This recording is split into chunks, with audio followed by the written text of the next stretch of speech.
States LLC. So as far as credit repair is concerned, I do more than just deletions. I also try to build my client's credit profile in multiple ways: trade lines, authorized users. I've officially now been able to report directly to TransUnion and Experian, which is pretty major. But the main thing, as far as customers are concerned that are trying to get mortgages, I like to focus on what they need removed, so they can be approved for a mortgage as quickly as possible. As far as thorough credit repair is concerned, I like to do that after they purchase the mortgage, just because a lot of my clients want a home as quickly as possible. I do work very quickly. So as soon as I have my free consultation with the clients, I instantly send out my dispute letters. Results usually come as fast as 2 to 3 weeks in most cases. And then I periodically regroup with my clients. If they're at the score that they need to be, then I send them back to Naisha or Sean. For those that have heavier items or it might take a little longer to get deletions, I'm very honest with my clients. I let them know, like, hey, this might this might be a while. They pretty much, and but I work closely with them. I teach credit repair. I teach other people how to have their own credit repair companies, but for the most part, I do like to educate the clients, because a lot of frustration and confusion comes from lack of education. But once my clients speak with me, they fall in love with me, they feel great that they've been educated, and that's pretty much it. What else do I offer? So trade lines, primary accounts, like I stated. I have multiple groups. I think collectively I have 3 groups, and I think I'm close to 2,000 members altogether. I do have free tips. I have videos. I have free dispute letters. One of the biggest issues that almost all of us deal with our credit report is our name is never spelled correctly. Our old addresses are on there, and those old addresses tie us into the negative accounts. So I have on Naisha's group and all of my groups a free dispute letter that I like to give clients, where you're sending these letters off to the bureaus to have them remove all of those inaccurate, private, personal information, personal identifiers. That also gives a quick boost, score increase. Me personally, I had, I think, about 50 items. I had old addresses from when I was in my 20s, and I'm in my 40s right now. I had my name spelled multiple different ways, got that wiped out, and that was a 20-point increase. Because it's not an actual dispute, you can send this letter as often as possible.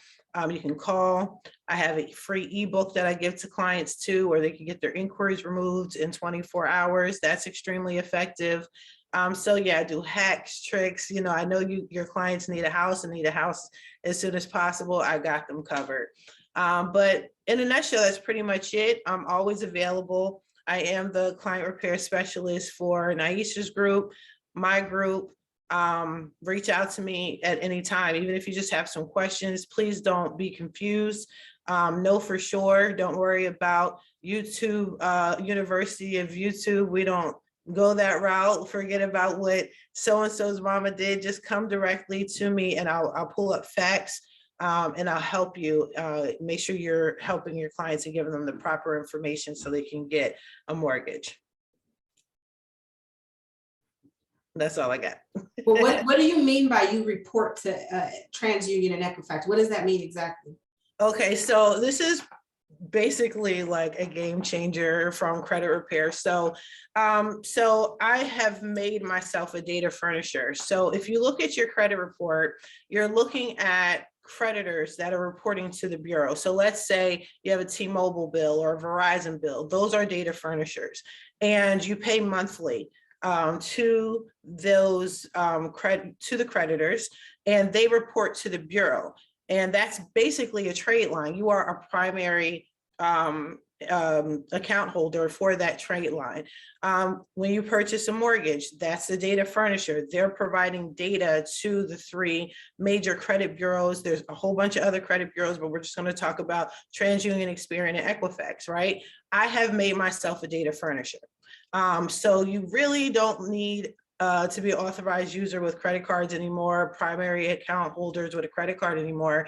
If you want, you could just reach out to me as a data furnisher, and I can report to the credit bureau that you're paying me monthly on time, that your on-time payments have been recorded, received, and sent over to the credit bureaus.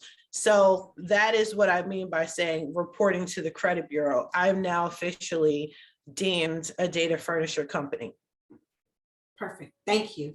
Yeah, and real quick, I'm sorry, that actually, the impact of that, and I'm going to do multiple videos on that, by the way, but the reason why that is a major thing is because some of the clients that are being sent over to me that are trying to get a mortgage don't have any sort of credit. They're not going to be accepted as a primary account holder, as even all they can do is be an authorized user. And then some of those clients can't really afford the good quality AU trade lines. So if they go through me directly, they can go from having no credit to being a primary, and they can choose packages from me that is within their price range.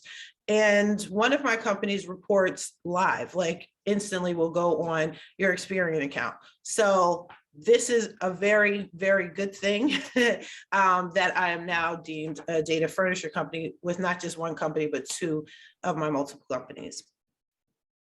Thank you, Tamaya. You're welcome. Now I would like to introduce the man of the hour, Mr. Sean Rogers, Captain Save Alone. He's going to give you guys some information and answer just all your questions and go through a couple of slides with you about how we get people that are self-employed approved for home loans. Thank you. Thank you. Can everybody hear me okay? Yes. Yes? Awesome. All right. So once again, my name is Sean, and we're going to talk about ways to be approved while buying a house when you're self-employed. Now, I'm going to bust some myths and misconceptions, and my main concern is to make sure that the general home buying public knows how we look at income when it comes to our self-employed buyers, okay? So we're gonna do a few slides. I recommend you take notes if possible, right? And also this is being recorded, so any questions arise, or you miss some sections, look at the recording and check it out, or just reach out to us. We can definitely help you out, okay?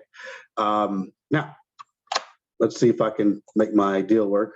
Okay, so number 1, there are a few different types of doc types that we use for our self-employed borrowers, okay? The bread and butter are the first 2, are FHA and conventional buyers. Now, with FHA, of course, and conventional, you're gonna have the lowest down payment and the best interest rates, all right? We also have, for our non-conventional products, 24-month bank statements, 12-month bank statements, 1099 qualifiers, asset depletion loans, and DSCR loans. We're going to go through each one individually, okay? Now, for our standard borrowers that file, a sole proprietorship Schedule C, which is most of our self-employed people, right? Most of the time, they use a Schedule C, and this is what I'm going to look at. Now, for this example, now I've left out information for their client's protection and whatnot, but you can see what their gross income is. In part 1, can everybody see that?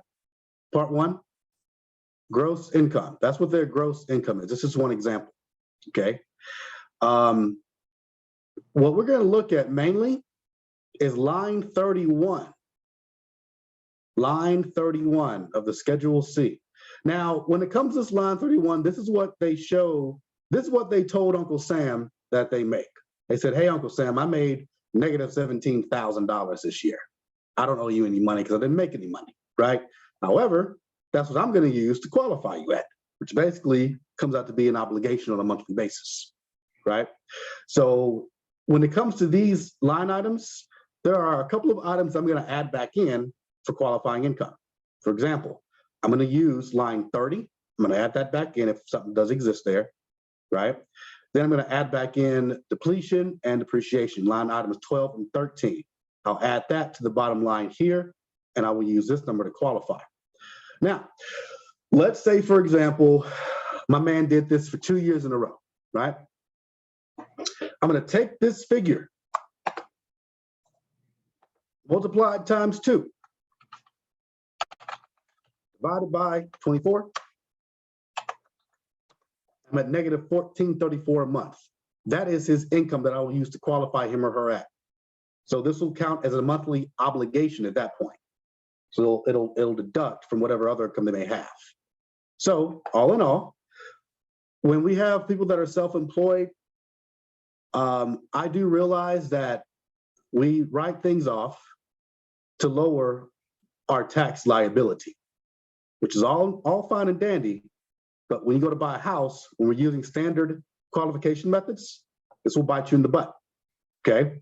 So we want to determine how much income we need to show to qualify for a mortgage, right? So we don't maybe pay too much in taxes, right? This is one example. Let's go here. Now, this is another example. This is an example of somebody that kind of did it correctly, or they pretty much made more money. So here I can see their gross income, which is what I don't look at. I look at line 31 right here. Okay, that's what I look at. So you can see what they had in gross receipts, and you can see what they had in all write-offs in part 2. Everything that was written off is all right here, right? I'm going to use this figure to qualify. Also, there's another page that I left off, is your mileage. Some jobs or professions have business miles so they can write off on taxes too. I do add business miles back in at a certain factor. Not every dime of it, but basically 25 cents a mile is what I use to add back into the monthly, to the total gross income. Once again, I use line 31, okay? Now, also, we may have people that have corporations, S or C corps, okay? Now, with S or C corps, it's kind of similar to a LLC when it comes to qualifying, not much of a difference, but there is some glaring differences there. So, for example, this is what this person made. You can see my screen. In section 1 through 6, their total income, gross receipts, cost of goods sold was about $639. After their expenses and deductions, this is what I use for income. It's right here, okay? 163,528, line 21. That's what I show in income right there, okay? Now, when somebody has a S Corp or a C Corp, they usually file Schedule K-1s, which represent pretty much a W-2, okay? Now, I'm gonna take this figure and use this as their income. This should, as long as there's no other partners, like for example, if they had a corporation and let's say it was 2 guys or 2 gals or whatever on the partnership, this would show 50%, right? And their portion of the proceeds would show here, which would be half, okay? But now he owns 100% of it, so he pays himself out everything. I would use this number to qualify him for his annual gross income. Okay. Now, in most cases, usually they also have W-2s to go along with this, along with pay stubs. So if they have an S Corp, that means they pay themselves out sometimes a monthly or annual stipend or however they may do it. I would need to see W-2s along with this and pay stubs. Okay. Let's go to the next one. Now, your Schedule E's. This is for people who have current properties. Current properties. So if you have rents received and you have multiple properties, your CPA or accountant should build you a Schedule E. Now, if you look at this, generally you'll think I look at line 25.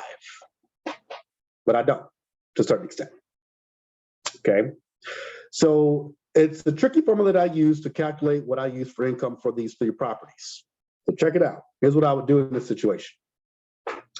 Look at box A right here.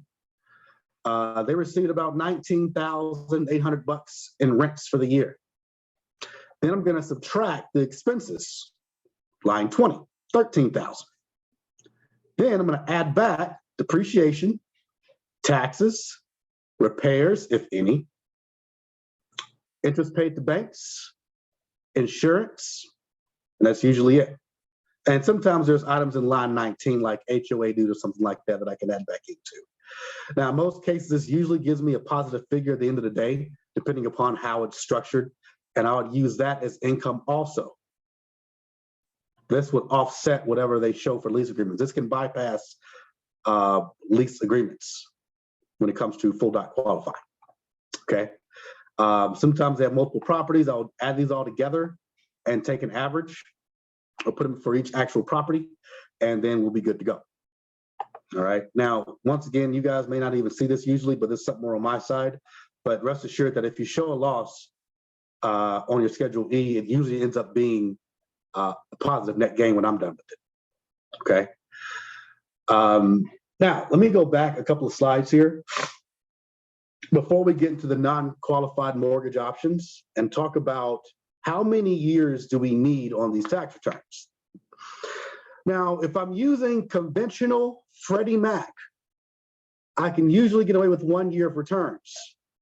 1 year, okay?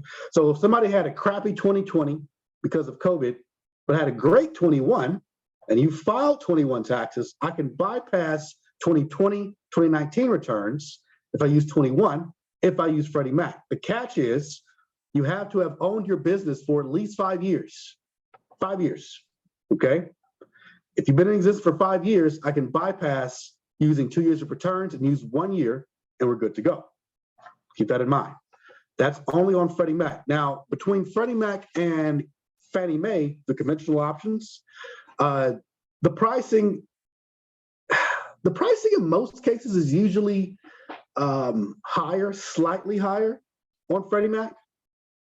With the market doing what it's doing the past few days, it's been kind of similar, like very close. But in most cases, it usually, I guess in the calm market, the prices are slightly higher on Freddie Mac loans. Freddie Mac also has usually, how can I say it, more forgiving automated approvals. It can be easier to get an approval through Freddie Mac as opposed to conventional, in my experience. Okay. Now with FHA. FHA is 2 years flat, regardless. So if you showed a loss in 20 and we had a positive net gain in 21, once again, add them together, divided by 24, boom, that's my monthly income. Also, declining income, that's important too. This can be a little tricky. So a lot of the times an underwriter will not, let's say that for 2019, and I'm speaking in times between January and tax day, April 18th, okay? Between 19 and 20, you had an awesome 19, but a crappy 20, and 21 is not that great either. They may slap you as declining income. You may have to wait to complete your transaction until you can prove that your business is on the up and up again, okay? That's why if we have areas of decline, we want to try to use 1 year of returns if at all possible, okay? Also, sometimes I can prove to the underwriter that, hey, look, okay, my buyer had a great 20, but a crappy 21, but 22 is looking good because look at the work that they have done. Look what the contracts they may have in place. Look what they've done year to date so far. It's on the uptrend again. And I can possibly convince them to use a higher figure for your income if I can make a good argument with it. Okay, keep that in mind. Now before I go any further, does anyone have any questions about full dot qualifying using Schedule C, Schedule E, 1120s, K1s, Are there any questions about that? There is a question in the chat. It says, are W-2s and pay stubs necessary or optional? Are we referring to if they are self-employed, like if they're filing a C or S corp, or we're talking about a wage earner borrower? Let's see if this person. S corp. S corp. Okay. Yes. They can either get away with a year-end pay stub, a total year-end pay stub, or a W-2. Now, in most cases, a lot of folks that do the S corps or C corps don't do the books themselves, and they don't keep their accountant does everything. Now, they can usually create a year-end pay stub for you because it may not have been done at the time that you cut yourself the check. Okay, but a W-2 can be created easily too, which should match what the K-1 shows in most cases. But if they don't have the W-2s, they can probably get away with a year-end pay stub. Does that answer your question? Okay. Any other questions about full doc qualifiers? Nope. Okay. Moving on. Now, non-qualified, non-QM loans, outside Dodd-Frank options. Okay, so this is getting down to the alternative qualification methods. So we're gonna, in most cases, we're gonna bypass W-2s, we're gonna bypass tax returns, all that stuff, right? This is for the borrower that maybe a little more savvy to a certain extent. Let me explain. So if you've written off everything on your taxes, and you're getting money back from Uncle Sam, right? You're showing a huge loss, but your cash flowing pretty good, and you know your credit's pretty decent.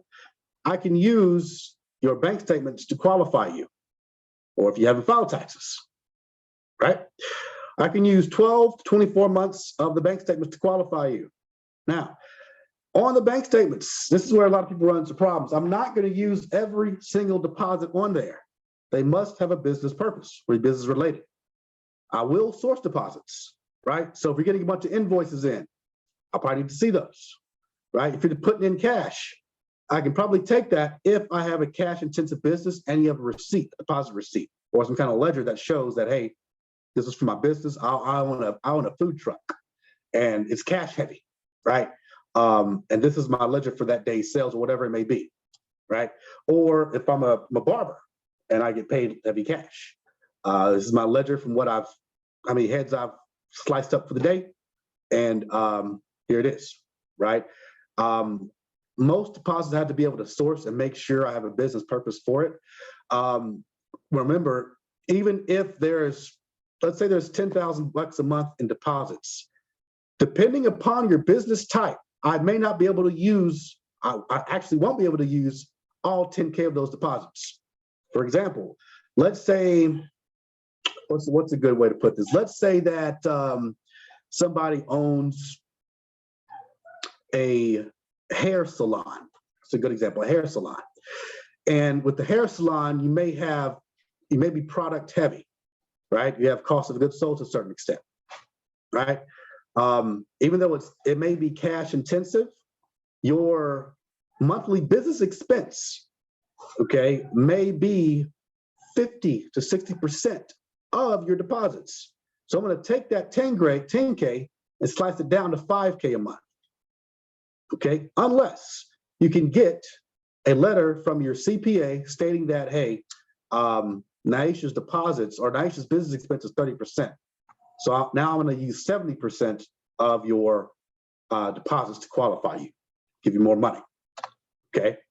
Once again, that depends upon what type of business that you have. Also, if you're like a trucker, right? They can have heavy expenses, especially when it comes to fuel and maintenance, right? Depending upon how the CPA writes the letter up, I can probably use more money for those guys as opposed to the 50% cut there, right? Personal accounts and business accounts. Some of us don't keep things separate, which is not good, but it's okay, right? Ideally, you want to have business accounts and you want to have personal accounts because corporations are people too, right? Who said that, Naisha? Somebody said that a long time ago. I think it was George Bush or something. But now that's Mitt Romney, right? So you want your business to be separate from your personal stuff. However, it's not always the case. We can utilize both when it comes to non-qualified mortgages. So in the event you use your personal checking account for whatever business that you may run, I can still use that as long as I can see the deposits going in and I can see that it's business purpose, right?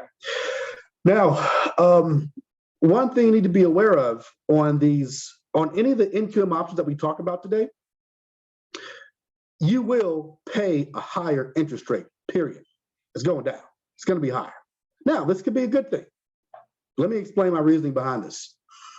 Okay, let's say Naisha wants to buy a house, and she's using her bank statements to qualify. And she has let's say she has a 660 credit score for now. Okay, I'm going to charge her probably close to 6 to 7% for the interest rate, which is higher than what's going on today, right?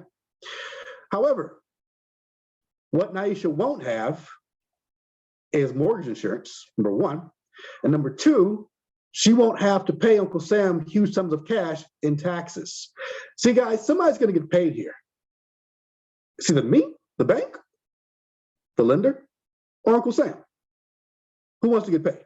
Who do you want to pay at this point? Because somebody's going to get paid, right? You can either do your taxes, claim a lot of money and income, pay 30% to Uncle Sam. He says, thank you for your service, and moves on to the next American. Or you can pay me, can get a higher interest rate, which is tax deductible. Talk to your tax advisor first. But you kept all that cash for 2 years in taxes in your pockets. Once again, let me reiterate, somebody is getting paid here. You have to decide who wants to get paid. You pay yourself a higher interest rate on this mortgage, or you give Uncle Sam a lot more money.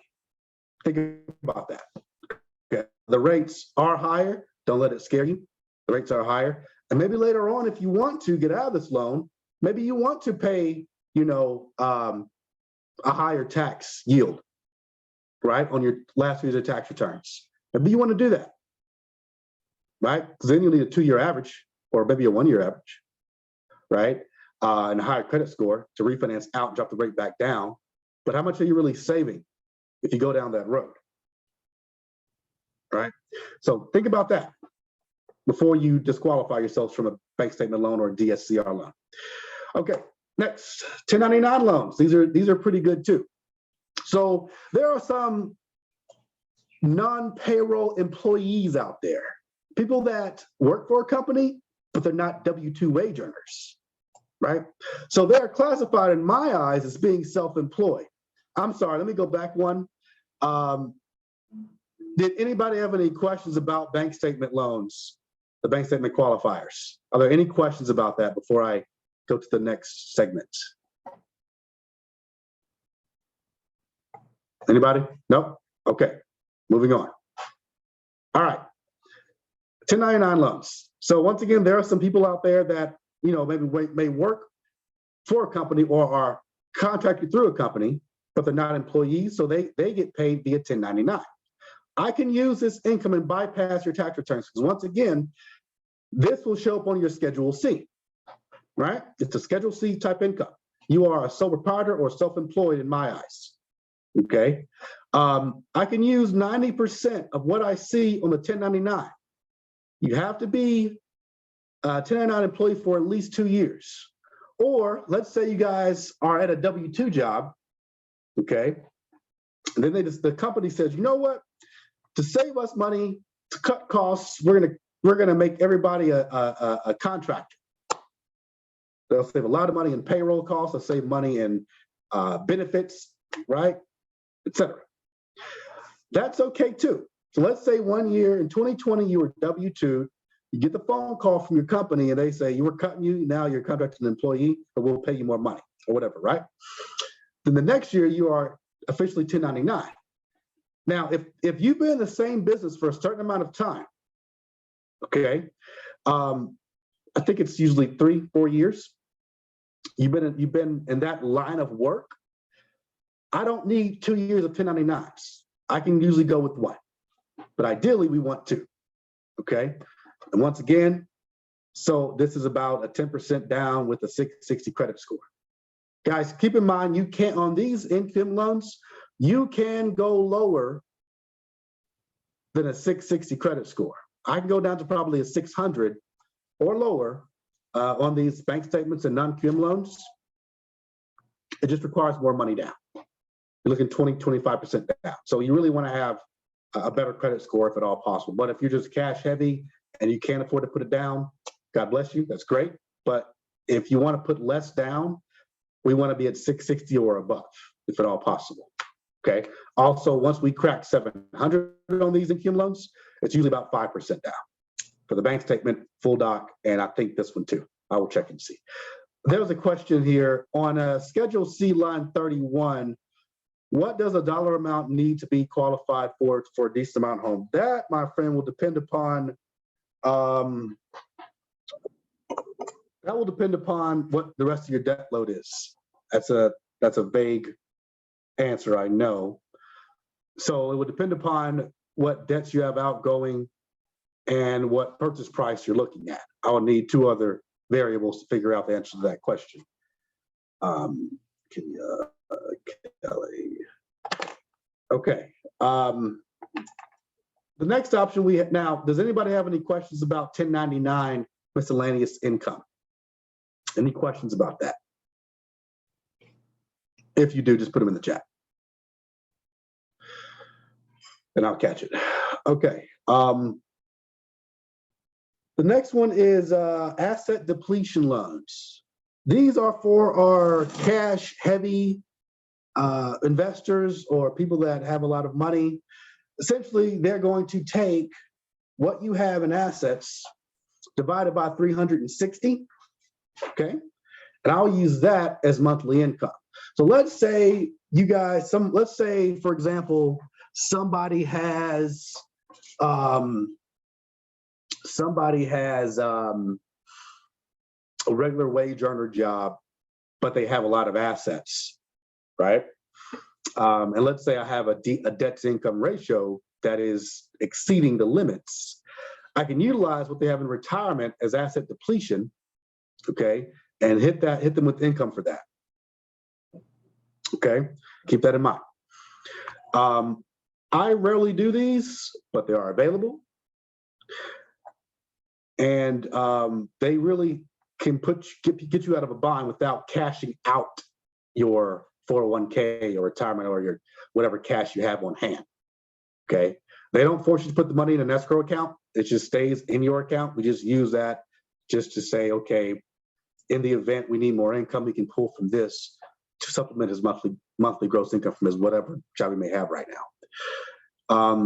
There was another question. What if you have a combo of W-2 and business income, which would be used to qualify for a mortgage? Well, I can use both.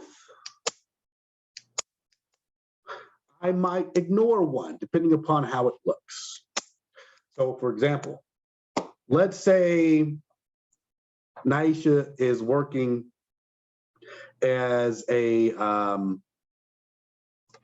she's a mortgage banker or a broker, and she has a side hustle where she, she owns a farm and she's a professional horse breeder, right? So that's the case. But she took a loss, about 20 grand for the year, right? It's going to depend upon, and it shows in her taxes, right? It's going to depend upon what the automated underwrite asks for. Okay. Now, when I run her loan through the automated underwrite, and it tells me that, okay, I just want to see Naisha's, W-2 and pay stub from 2021. I'm only going to give AUS what it asks for. I'm not going to divulge extra information if I don't need to. I'm going to give them what it wants. Now, if it comes up in underwriting, then I'll divulge at that point and take it from there, right? So in the event somebody has a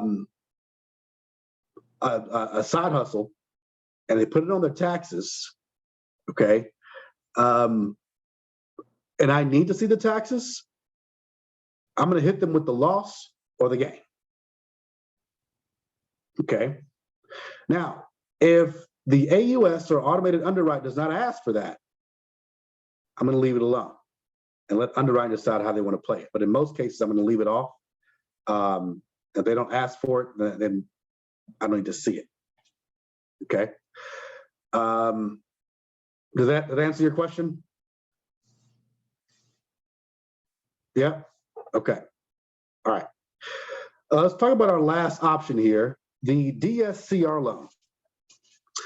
Now, the DSCR loan is a very, very valuable tool in our arsenal here.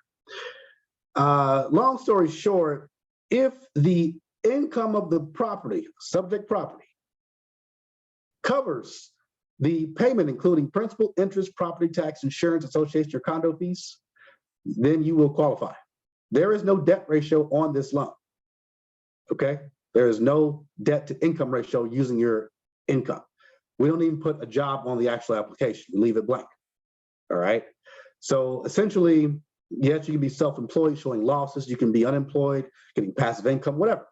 We don't care. All we care about is the fact that the projected rents will cover the mortgage payment, the fully amortized payment.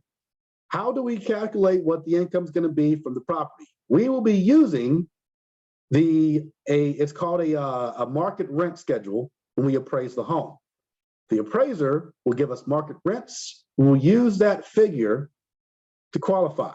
If that figure does not meet PITIA, okay, then actually you can still qualify. It's just a little bit harder.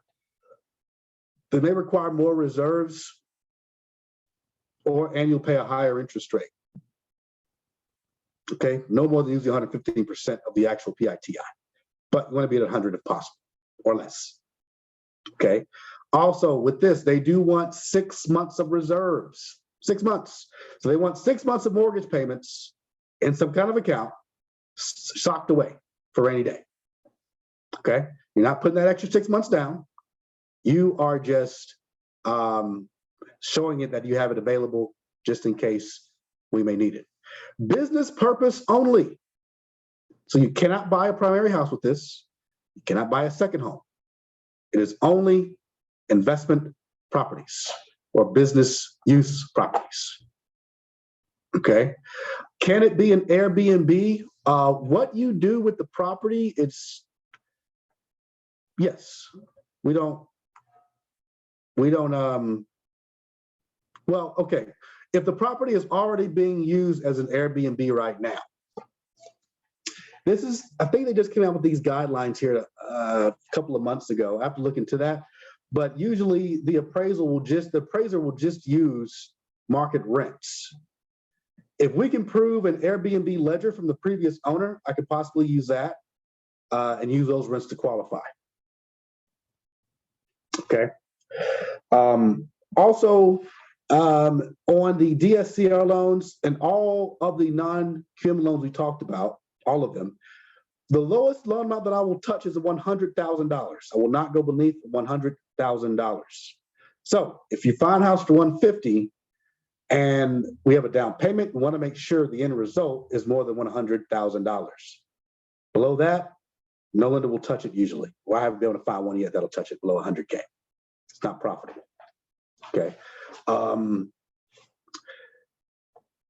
And I think that's all I have on these options. Now, does anybody have any other questions before I turn over to David? Anything that I'm missing? Anything anybody's unsure about? Anything at all? If so, just put it in the chat.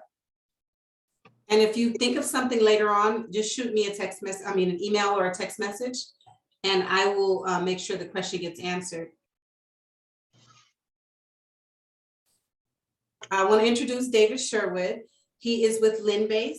He is our go-to for commercial lending. This is who Sean and I go to whenever we have a commercial lending product. If someone's trying to do anything commercial, this is who we call. We vetted several lenders, and he was the one that called back the quickest with the most information and took the time to educate us. So we are loyal to him, and he's going to present. And if you want to use your own screen, David, feel free. This is just some of the stuff that I cut and paste from one of the links that you gave me. Thank you. Nice to meet you all virtually, and thank you for the time, Naisha and Sean. I have something more targeted just for your teammates, so leave that up and we'll just talk from that, because we do have some solutions that for things that you all don't do. We have the whole commercial side, so properties with 5 or more units, non-QM, bank statement, hard money or bridge lending. I can't do a primary residential loan, but if a builder comes to me wanting to buy the land and do the construction, I can do that portion, and then Sean and Naisha can take out the permanent loan. But we do primarily commercial loans on investment properties, mixed use, apartment complexes, strip malls. We do business loans, SBA meaning business startup, business acquisition, lines of credit, working capital. We do nonprofits, churches, and have a lot of ability to bring different capital to the table. And we're pretty broad. So we're based in New York. When COVID happened, everybody kind of scattered. I ended up in Utah, so I'm on Mountain Time Zone.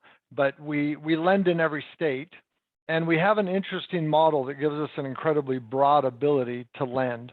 And what I mean is that years ago, we used to just lend off our own balance sheet, and now we correspond with over 110 different lenders. So it gives us the ability, when you can't use a conventional model to purchase a home or investment property for investment, we have lots of ability. We compete really well with conventional lenders when it comes to investment properties or mixed use or SBA, just because we're really broad. So if anybody does have some specific questions about commercial, we can do that. So for example, Sean was mentioning that, well, nightly rental, we have a specific series of lenders that we work with that will do nightly rental or Airbnb loans. So if you can't get it through a traditional model, and the focus is to do that, we can do nightly rental types of loans. We also can do portfolio loans. So if you have somebody that has 5 or more investment properties and they want to bundle them to pull cash out, we can do those. We have a minimum also. It's 150,000, with the exception of if someone brings a portfolio of 5 or more properties that are investment and they want to bundle them, the minimum price per property has to be 75,000. So that's kind of a weird one. But we do have options across the board when it comes to any business investment, construction, working capital, lines of credit to buy, fix and flip, and then continue churning through loans. So if you have investors that are looking to do a lot of different loans, once we've done their underwriting, we have the ability to pivot quickly between properties. Now I see a message. Do you lend for spec homes? Yes. So spec homes, basically, the terms for construction lending on a spec home would be 20 to 25% down. The rate would be somewhere between 6 and 10% with a couple points. And if you're going to hold it, I have solutions there, but so does Nexa. So for spec homes, yeah, we can do those either bridge, meaning hard money or private lending that would be 6 to 10%, or we have the ability to do a full doc. So a full doc construction spec home would be 4.25% to 5.5% with a 6 to 36 month construction window, 75% loan to cost. So when we go full doc, you're going to be at about 25% down for the cost. If we do bridge, I can do fix and flips for 90% of cost, and as long as the after repair value is 70% or less. So we can do spec homes, yes. I see another one, rural Nevada, USDA and BI loans, what are the requirements? So USDA, FSA, and SBA all kind of fall similar. So let me get down here to my matrix and actually give you our latest rates and terms. So basically for something that's rural or has a lot of acreage, if it's going to be 3.75% and up, I can go up to 25 years fixed. I do have SBA, FSA, and USDA options, which is specifically for this. 25% down if non-SBA or USDA.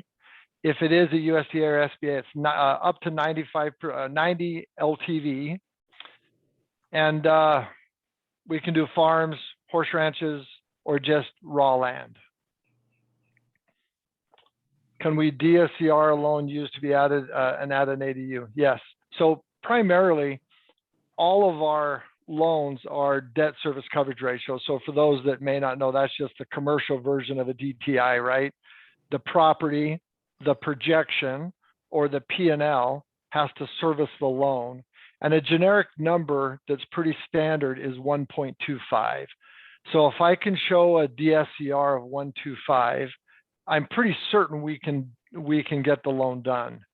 So that's kind of a standard for most deals. But if you have something very specific, you have my email, you could shoot an email and I could respond specifically. So the best product for a new business owner, it would be an SBA, whether it has real estate or not. We do have a business SBA startup loan. Now, let me explain the business loan. The business loan without real estate is going to be somewhere between 5.5% and 7% with a 90 LTV. If you add real estate, it's still 90 LTV, but the rates go slightly down because a business startup loan is really only a 5 or 10 year fixed note. If you add real estate, it goes up to 25 years fixed. So depending on if you're buying a business or starting a business and you're including the real estate, we can stretch it over 25. If not, it's going to be a 10-year max. The maximum for a business startup is a $5 million SBA limit, 10% down.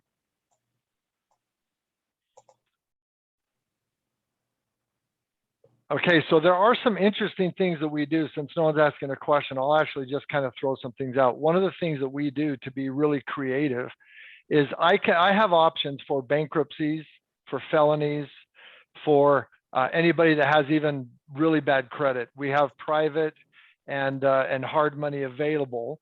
We only do those, by the way, if we feel that we have a solution to take out on the back end. What we don't want to do is set you up on a hard money loan and then it kills you and you lose the property. So we would look at what point does it have to season for us to have a longer term solution. And since not all of our solutions are full doc, we have bank statement or just income statement loans that we can do after for a takeout. We can do a line of credit for somebody fixing and flipping. We can do it for a business. I can do line of credits off of stocks and bonds. I can even do lines of credit off of receivables or a commercial version of a HELOC. So if you have an asset or a property, I can do stocks and bond, a line of credit off of that. The really weird one is if somebody has life insurance, I can do a line of credit up to 5 years at 95% loan to value off the cash value of that life insurance. So one of the things that we're really strong with is that we can actually come and look at their full financial picture and open cash up and make it available for them to use for whatever purpose they might need. So we do a lot of purchase, a lot of refi, a lot of cash out. Generally, cash out on a commercial property or investment property will be a 75 loan to value. And most 1 to 4 plexes that we do, if it's an LLC, we can do a drive-by or desk appraisal, but up to 75 loan to value.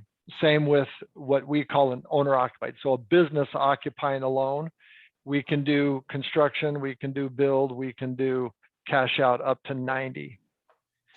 What are the qualifications of a hard money loan?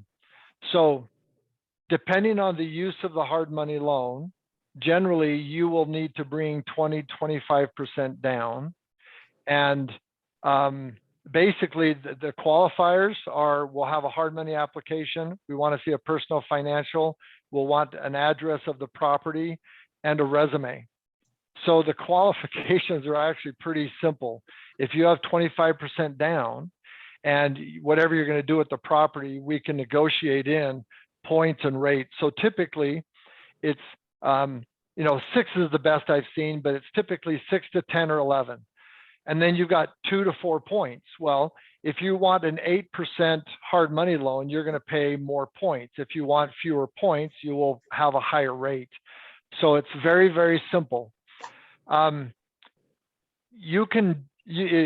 you want to open up an LLC to purchase a new property, we can do it immediately. If you want to open up an LLC and start a business, we can get a loan. So it doesn't have to be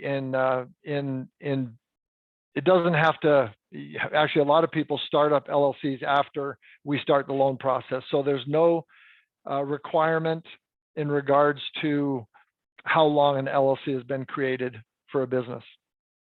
And that applies for working capital, lines of credit, and business startup.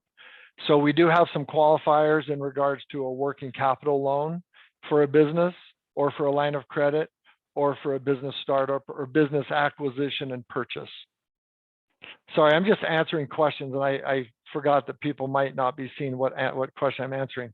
Can a hard money loan be converted to a regular mortgage? Absolutely.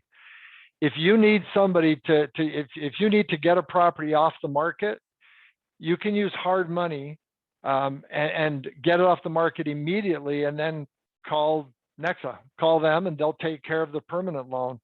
So generally, hard money never has a prepayment penalty. There's never a consequence. They just want their money up front, and they want to have you pay it off. So as soon as you can perm it out, we can take care of it. So yes, hard money does not have to have time in between. Can interest payments on the hard money be deferred? So here's the cool part about commercial lending. It's the wild, wild west, and if you can negotiate it, you can get it. So most commercial lenders, commercial hard money lenders, kind of do what every lender does. There's a certain range of what people will charge. Like I found the other day, someone local to me, a hard money lender charging 15%, 100% financing for fix and flips. Now, I personally lend on fix and flips locally, but I'm not going to do 100%, but this lender does. So it's absolutely possible to use, to have a hard money lender defer some of the interest. So most construction and bridge loans, by the way, are going to be built in. You pay your points up front, you put your 25% down, and you don't pay interest till the end. So most hard money lenders, I can get you interest deferred, so you're not paying while you're fixing and flipping. How can life insurance be used for commercial property funding?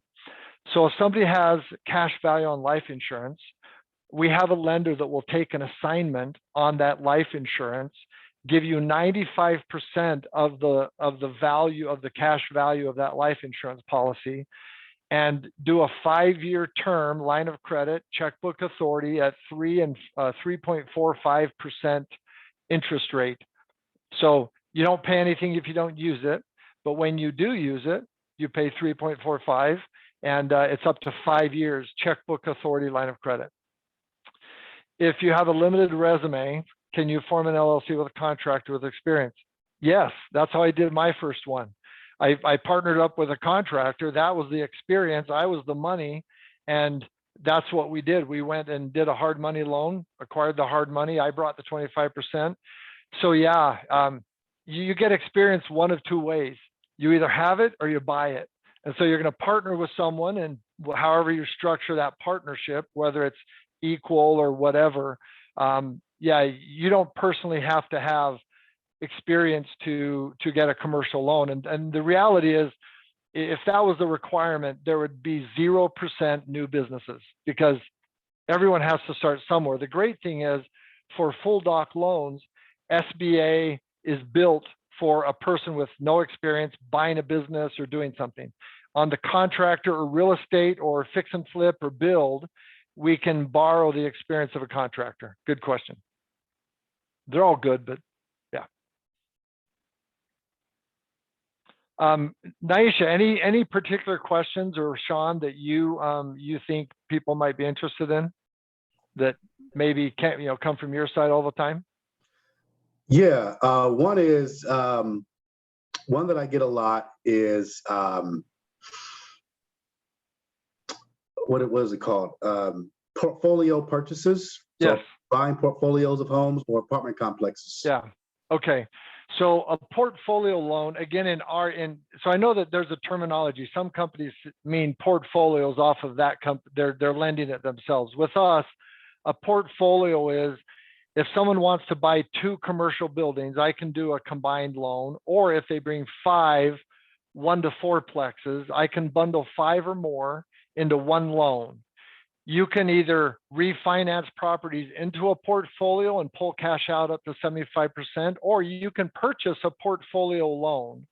So if somebody has a portfolio of properties, you can purchase a portfolio. Now, I will admit, the rate is much better if you do them individually. So the best rate I can get on a portfolio loan for 1 to 4 plexes is going to be about 4.75. And if you want to do 5 properties individually, the best rate I usually get is a 3.75 rate, unless it's over $1 million. If a investment property is over $1 million, we're down around 3% as a best rate. So good question. Portfolio loans are very useful, but if we're really rate shopping, if we're rate shopping, I'm always going to advise individual, unless someone's buying a portfolio of 100 properties or some ridiculous number, and then they don't want to pay so many different different mortgage loans and miss one, right? You're welcome, Shaniqua. Thank you. I'm glad you've never talked to anyone else. I'll be your guy. The down payment on what specifically, Janisa? The portfolio. So pretty much, good question. In pretty much all commercial loans, with the exception of an SBA, an FSA, or a USDA, meaning a government-sponsored or backed loan, every commercial loan is going to be 20-25% down. And here's why.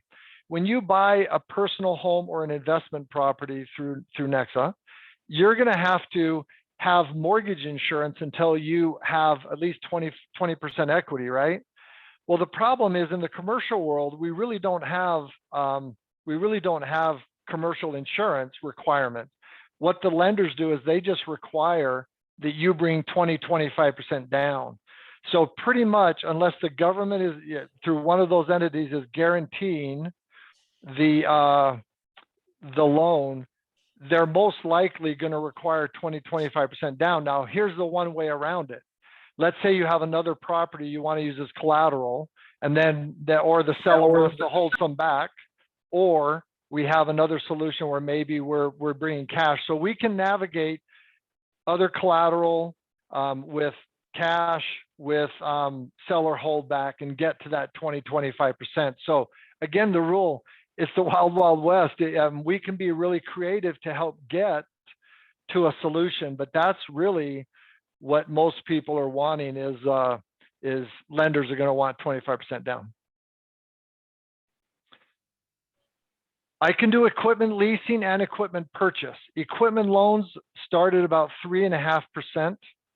I can do 100% financing on equipment, meaning cargo vans or box trucks or skid steers or 18-wheelers. So I have a limit there, and I can't do any one individual loan below 150 grand. However, if you come to me and say, I'm doing a business startup, I want to start a business, I need X amount of money for the business, and I need this box truck, and I need working capital. If the 3 of them equal 150 grand, I can usually justify that upstream and internally to get past that 150 limit. So absolutely, I do really well with like 18-wheelers and equipment trucks. Now, if you know anybody that owns a car dealership, we do something called flooring. That's how all those new car dealerships have the ability to have all the cars sitting on their lot is that they floor it. So we can help in a lot of ways with equipment. And sorry, Naisha should have warned you that if you ask me a question that just requires a 5-second answer, I'll take 20. So sorry. We need real answers. Any other questions? Sean, is this the second page of this, of David's? Okay, there's more programs. Yeah, in fact, if y'all want to, just shoot me an email, david@lendabase.com, and I'll shoot you this exact link that'll share with you just the breadth of what we do. And just note, when it comes to 1 to 4-plex investment properties, Shauna, Naisha, and their team can beat my rates all day long and my down payment. But when it's off the beaten track, when you don't qualify there or you need a bit more creativity, we want to be a good partner. So you can see on our things that we do investor, but I know what I'm good at. And about 75% of what we do is in real estate. The rest is business and lines of credit and such.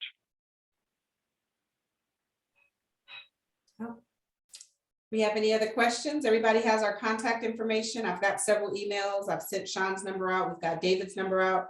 Does anybody want to add anything or ask any additional questions before we hop back on this workhorse? Nope. Thank you everyone for coming. Thank you for being on time. I will be emailing the video out this afternoon, and we're here if you need anything. Thank you. Thank you.